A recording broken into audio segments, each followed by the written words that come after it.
안녕하세요.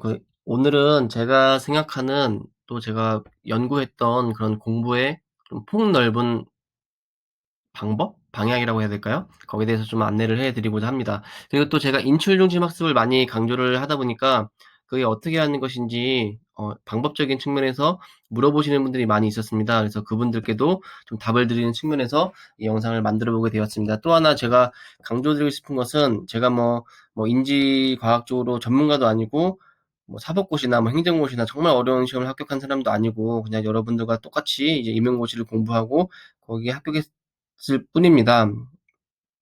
그 합격자라는 신분 외에는 제가 잘난 것도 없고 특별한 것도 없지만 제가 했던 것들이 또 제가 생각하는 것들이 조금이나마 공부하시는 분들께 도움이 될까 남기는 것이니까요.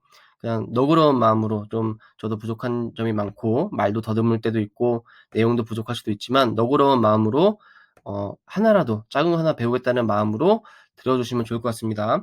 먼저 저는 공부의 시스템이 중요하다고 생각합니다. 이 시스템은 간단해요. 예습학습 복습입니다. 우리가 예스박스 복습에 대한 중요성은 다양한 연구 결과나 방송이라든지 책자에서 너무나 쉽게 확인할 수가 있는 거죠. 근데 저는 예스박스 복습이 다른 거 다 떠나서 한 번에 오늘 공부하기로 계획한 영역을 3번 학습할 수 있다는 게 가장 큰 매력인 것 같아요. 우리가 보통 책을 100번 보면 10번 보면 합격한다 막 그런 생각도 하잖아요. 근데 그날 내가 그 영역만큼은 3번을 공부를 할 수 있게 자연스럽게 공부를 할 수 있게 되는 거죠. 예스박스 복습을 하게 되면요. 그리고 또 하나 3번 공부하는 것 외에도 지식의 구조화적인 측면에서 또 지식의 내재화적인 측면에서도 저는 이 시스템을 갖추는 게 가장 중요하다고 생각합니다. 그래서 제가 이제 강의만 듣는 것을 제가 정말 이제 반대를 하는 이유가 강의를 듣는 것은 학습만 하는 거예요, 학습만. 학습을 하는데 그 학습이 학습 한자로 풀면은 배울학과 익힐습이라고 하는데요. 배우기만 하는 거예요, 배우기만. 그러니까 내 거를 만드는 습득하는 과정이 없는 거죠. 강의를 듣기만 하면은 그게 안 됩니다. 근데 강의로 학습을 하시더라도 예습을 하시고 복습을 하신다면은 그게 훌륭한 이제 본식 학습이 될 수 있는데 강의만 듣고 강의를 듣는 데만 급급한다면 정말 저는 그거는 비효율적인 학습이라고 말씀드리고 싶습니다. 먼저 예습은 간단합니다. 목차 체계로 그날 계획한 분량을 인출 중심으로 예습을 하는 거예요. 쉽게 생각하면 오늘 생리학에서 순환계를 공부한다고 하면 순환계의 목차 체계를 제가 인출을 해보는 거죠. 공부가 되신 분들이라면은 책을 보지 않고 순환계의 구조, 심장, 심전도, 운동 중 순환계의 변화 이런 게 있죠. 이런 것들을 인출을 해보는 겁니다. 근데 그 공부가 좀 안 되신 분들은 목차라도 그 책을 보면은 그 목차가 있고 목차가 좀 빈약한 책이라면은 그 교재를 보면은 두꺼운 글씨 있잖아요. 두꺼운 글씨들. 두꺼운 글씨들을 읽어보고 간단하게 생각해 보는 것만으로도 아, 내가 오늘 이런 것들을 공부하겠구나 라고 머릿속에 준비를 시키는 거죠. 우리 뇌를 준비를 시키는 거죠. 그런 식으로 하시면 되고 공부가 됨에 따라서 조금씩 인출을 해보는 거예요.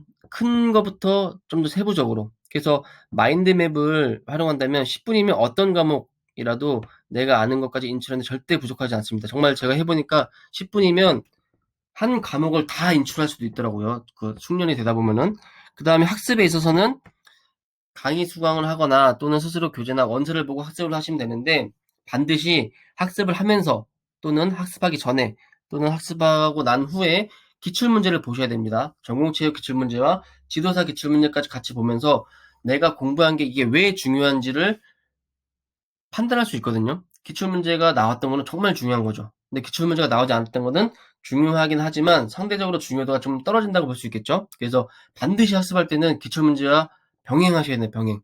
기출문제를 푸는 것도 중요하지만 기출문제가 나왔던 출제 영역, 지문, 보기 같은 걸 보면서 그 기출문제와 전공 교재 또는 강의와 그 내용을 연관을 시켜야 되는 거죠. 그래서 항상 내가 공부하는 모든 것들을 기출문제와 연관을 시키고 기출문제를 볼 때마다 그것을 내가 공부하는 데 가지고 와서 중요하고 안 중요한 거를 구분하고 내가 외워야 하고 이해해야 할 것을 확실하게 학습하는 그런 기준으로 삼아야 됩니다. 우리가 갖고 있는 진리는 기출문제밖에 없어요. 1타 강사, 2타 강사, 3타 강사 그리고 제가 드리는 말씀 어떤 책 다 필요 없어요.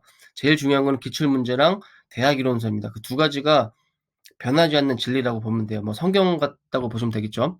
그렇게 공부를 하신 후에는 반드시 복습. 어, 예스박스 복습이 다 중요한데 진짜 복습도 진짜 중요한 것 같아요. 복습은 근데 상대적으로 예습과 학습에 비해서 쪼금 어 낮추어서 그냥 반복하고 상기하는 정도로만 생각하시면 될 것 같아요. 저는 그렇게 했습니다. 그래서 복습은 학습했던 내용을 한번 쭉 훑어보는 것으로도 충분하다고 생각합니다. 이건 사람마다 다를 거예요. 근데 훑어보면서 중요한 거는 눈으로 글자를 보는 게 아니라 머릿속으로 스스로 문답을 해 보는 거죠. '아 순환계에서 프랭크 스탈린 법칙이 뭐였지?' 머릿속으로 생각해 보시고, 예. 오늘 내가 순환계를 공부했기 때문에 '프랭크 스탈린 법칙이 뭐였지? 유산소 훈련 후에 심장이 어떻게 변하지?' 내가 자문자답을 해 보는 거죠. 그래서 그날 공부했던 것 중에 이해가 필요한 것도 중요한 것을 머릿속으로 자기 자신에게 설명만 해 봐도 복습이 충분히 됩니다.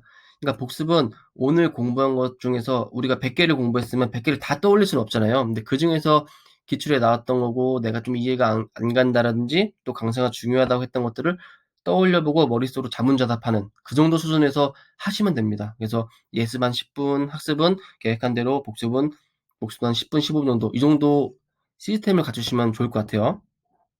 자, 너무 길어져서 인출은 이제 끊어서 가겠습니다.